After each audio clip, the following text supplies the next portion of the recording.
Намалување на буџетскиот дефицит од 4,9 во 24 на 2,8% во буџетот за 29-та, подобра макроекономска стабилност и поддршка на економската активност се дел од целите опишани во фискалната стратегија за наредните 4 години. Дисциплинирана буџетска потрошувачка, продолжување кон натамошна консолидација, оптимизирање на јавните приходи и расходи со постепено намалување на буџетскиот дефицит и јавниот долг, реализација на капиталните расходи и инфраструктурните проекти во приоритетните области, зачувување на макроекономската стабилност и фискалната оддржливост.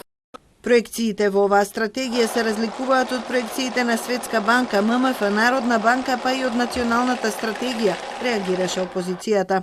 Вообичаено офатот на буџетот во земјите членки на Европска унија како процент од бруто домашниот производ е 35%. Во 2025 опфатот на нашиот буџет, тоест вашиот буџет, како процент од бруто домашниот производ е 46%.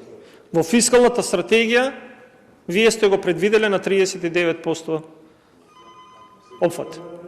ВМРО ДПМН побара признание дека претходната влада е одговорна за финансиската состојба. На барањето да дојде и да го поддржи буџетот би тичи возврат и со барање за присуство на министерката за финансии.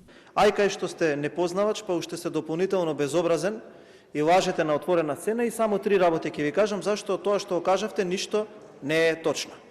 Тука споменувате за јавен долг и што е напишано во таа фискална стратегија. 3 пати ве прашав од место и 2 пати на комисијата, ниту еднаш не ми одговоривте.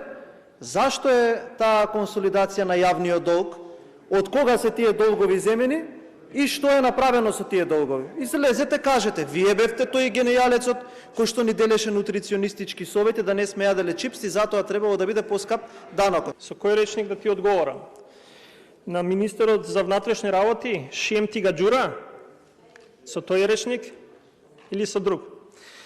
Ќе бидам присутен на комисијска расправа ако биде присутна министерката за финансии. Тоа е твојот одговор. Ако биде она, ќе бидам ја присутен. Бидејќи она не удостојува да дојде во собранието, што има надвор од вашиот деловник од 10 минути да се разговара. Со вакви како вас, веројатно е тешко. Претресот заврши со прост премин, без гласање, одлука или заклучок, можност што ја дава собранискиот деловник.